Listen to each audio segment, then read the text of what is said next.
Et c'était l'époque de la tectonique que je ne pratiquais pas du tout, mais ils se sont mis dans l'idée que voilà, comme j'avais 15-16 ans, je devais absolument pratiquer la tectonique. Même encore aujourd'hui, pas mal de gens qui m'appellent Simtech.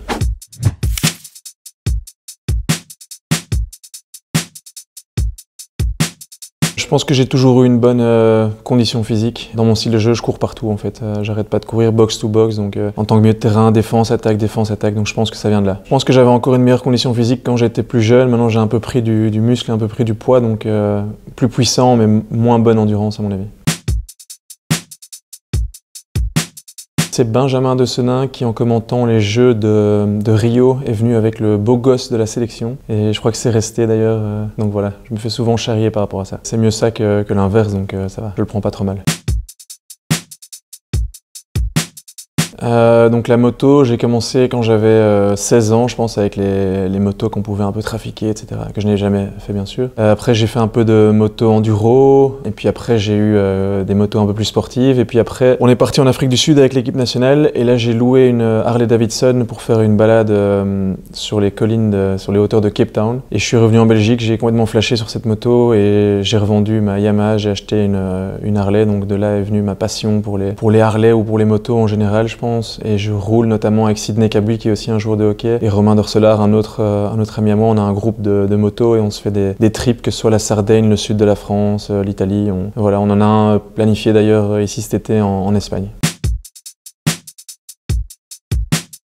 Simtech, c'est quand j'avais, je pense, 15 ans, première année en équipe première avec le What Ducks. Et c'était l'époque de la tectonique que je ne pratiquais pas du tout, mais ils se sont mis dans l'idée que, voilà, comme j'avais 15-16 ans, je devais absolument pratiquer la tectonique. Ce surnom m'est resté, et donc même encore aujourd'hui, pas mal de gens qui m'appellent Simtech.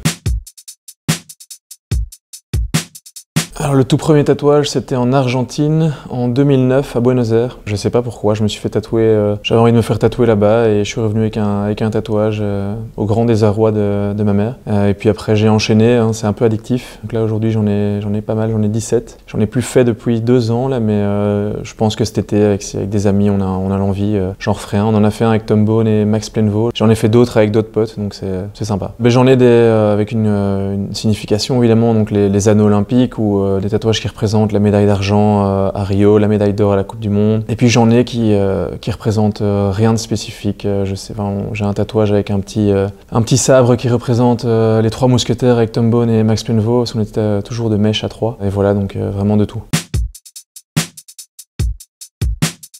Je dirais pas que c'est une passion, mais plus une nécessité. Avec le sport de haut niveau, c'est un sport d'impact quand même, le hockey. C'est pas un très bon sport pour le corps. Plus le fitness qu'on fait en plus de ça, il faut absolument avoir un bon équilibre avec les étirements aussi, se relâcher physiquement et aussi mentalement. Et je pense que le yoga, c'est vraiment parfait. Savoir combiner ça, ça permet vraiment d'équilibrer un peu les deux. Les gars comme moi qui arrivent qui ont passé les 30 ans par exemple, ils se rendent compte que si on veut continuer à pouvoir jouer, surtout si on fait beaucoup de routes aussi dans la voiture pour les entraînements, il faut s'étirer, il faut penser à sa mobilité, à son dos, à ses hanches. Et je pense que le yoga, ça aide vraiment pour tout ça.